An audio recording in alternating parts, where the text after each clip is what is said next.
China, 1900. Si pudieras abrir una puerta y asomarte un solo minuto, lo primero que te golpearía no sería la China de postales que imaginas hoy. Sería el sonido, un zumbido humano constante. Vendedores gritando, carretas crujiendo, campanas de templos, el chasquido de sandalias sobre piedra mojada, y por encima de todo, la sensación de que el país entero está parado sobre una línea delgada, a punto de romperse. Porque 1900 no fue un año cualquiera, fue el momento en que la vida cotidiana, la comida, la familia, el trabajo, la calle, convivía con una presión histórica enorme, potencias extranjeras, cambios dentro del imperio y un choque brutal entre tradición y modernidad. Así que quédate, porque no te voy a contar grandes batallas como en los libros. Te voy a mostrar cómo era levantarte una mañana normal en China en 1900 y por qué, incluso en lo más simple, se sentía que el mundo estaba cambiando. Imagine el amanecer en una ciudad grande como Pekín, Tianjin, Shanghái o Cantón. No hay despertador. Te despiertas por el ruido del patio, por el carbón encendiéndose, por el agua calentándose, por el primer pregón de alguien que vende pan al vapor. La mayoría de casas, incluso de familias con algo de dinero, no se parecen a las casas occidentales de esa época. Muchas estaban organizadas alrededor de un patio interior, habitaciones mirando hacia adentro, un espacio central para cocinar, lavar, conversar y para que los niños corrieran. En el norte, los inviernos eran duros, la gente dependía del carbón y de sistemas tradicionales de calefacción. En el sur, el aire era húmedo y la vida se ajustaba al calor. Puertas abiertas, sombras, ventilación. La ropa era práctica, algodón, telas sencillas, colores apagados para el trabajo diario, y si estabas en una familia con más recursos, ahí sí aparecían telas más finas, bordados y un cuidado enorme por el aspecto, porque la apariencia también era estatus. Ahora, vamos al primer ritual real del día, la comida. Para mucha gente, el desayuno no era dulce como en varios lugares de Occidente. Podía ser congee, una especie de gachas de arroz, panecillos al vapor, té caliente, verduras encurtidas y, si había suerte, algo de proteína. Pero no pienses que todos comían igual. China en 1900 era un mundo de diferencias. En una misma calle podías ver a un comerciante desayunando bien y a un trabajador comiendo lo mínimo para aguantar la jornada. El campo era otra historia. Millones vivían de lo que la tierra daba, con dietas muy ajustadas y temporadas en que la hambre era una amenaza real. Y sin embargo, incluso en la escasez, había cultura. La forma de servir, el respeto por los mayores, la idea de comer juntos cuando se podía, y ese detalle que sorprende, el té, siempre presente, como pausa y como compañía. Salimos a la calle y todo cambia. Las calles en 1900 eran un organismo vivo. No hay autos, no hay motos, no hay semáforos. Hay carretas tiradas por animales, sillas de carga en zonas donde el terreno lo permite, bicicletas en algunos lugares y, sobre todo, gente caminando. Mucha. En las grandes ciudades, los mercados eran el corazón. Allí se vendía de todo: arroz, pescado, verduras, tofu, telas, herramientas, medicinas tradicionales, incienso, papel para escribir y también pequeños servicios que hoy parecerían extraños: afiladores, reparadores de sombrillas, escribanos, gente que leía cartas para quien no sabía leer. Porque sí, la alfabetización no era universal, y eso marcaba tu destino. Saber leer era poder, para trabajar en burocracia, para negociar, para estudiar y ascender. Y estudiar era una obsesión nacional para muchas familias, porque el sueño de que un hijo entrara al mundo de los exámenes imperiales o alguna forma de cargo podía cambiar la vida de todos. En 1900, China aún era oficialmente un imperio bajo la dinastía Qing, y la estructura social se sentía. La familia era la unidad principal. No eras solo tú, eras hijo, hija, sobrino, parte de un clan, con obligaciones y expectativas. Se valoraba la armonía, el respeto por los mayores, la reputación. Las decisiones importantes se discutían en familia.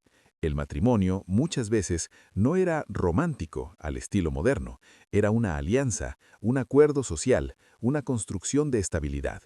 Esto no significa que no hubiera amor, claro que lo había, pero la vida cotidiana estaba atravesada por normas, por roles muy definidos y por la idea de que sobrevivir y mantener el honor familiar era una prioridad constante. Y aquí viene una escena que define 1900, el trabajo. La mayoría de la gente trabajaba desde temprano hasta que el día se iba. En el campo la agricultura lo dominaba todo. Arroz en el sur, trigo en el norte, y una vida marcada por el clima, los impuestos y el riesgo. En las ciudades había artesanos, cargadores, barqueros, tejedores, carpinteros, cocineros, vendedores ambulantes. En zonas portuarias el comercio era intenso, y en lugares como Shanghái empezaba a verse algo que era como una grieta en el tiempo. Fábricas, influencia extranjera, edificios de estilo occidental, negocios con letreros en idiomas distintos, y una sensación extraña de dos mundos conviviendo a la fuerza.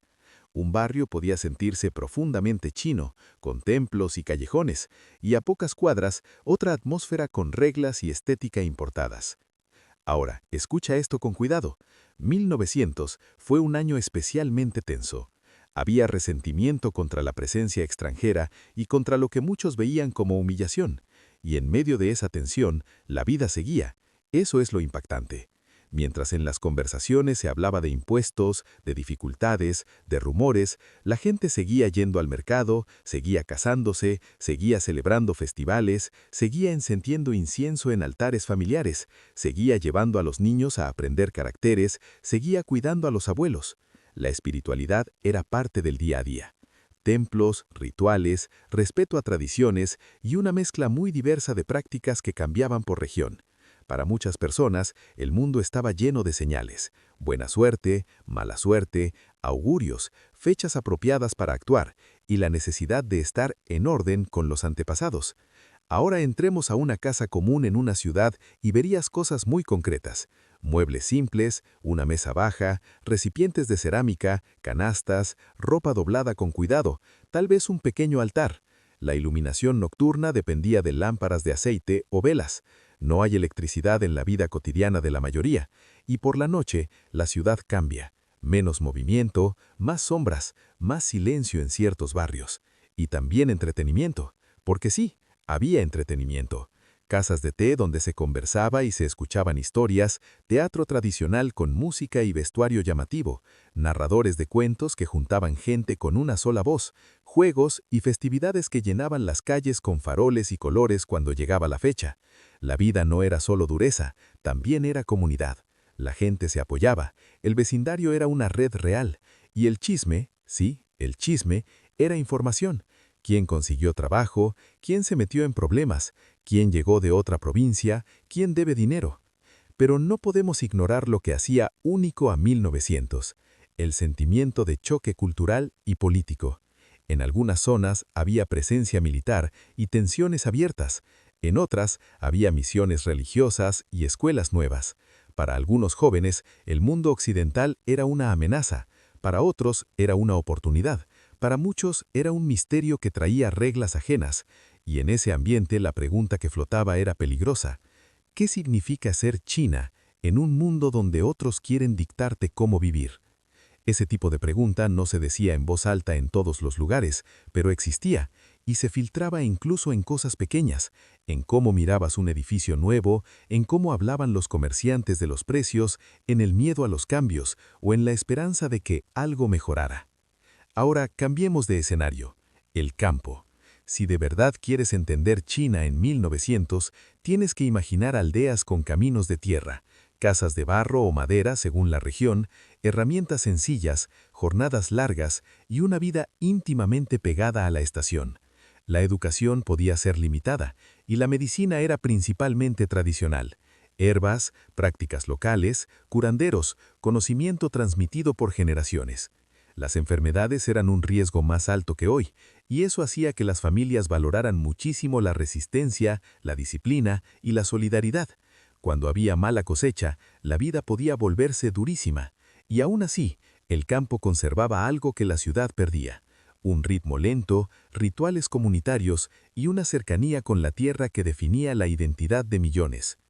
Regresemos a la ciudad para cerrar con una imagen poderosa. Imagina que estás caminando por un callejón estrecho al atardecer. La luz baja se refleja en un parco. Un vendedor recoge su puesto. Un niño corre con un paquete de papel. En una casa, una familia se reúne alrededor de una comida sencilla. En otra, alguien practica caligrafía con paciencia, como si el mundo no estuviera temblando. A lo lejos se escucha el ruido del puerto o el eco de un tambor. Y si preguntas cómo era la vida en China en 1900, la respuesta real es esta. Era una mezcla constante de rutina y tensión, de tradición y cambio, de belleza y dureza.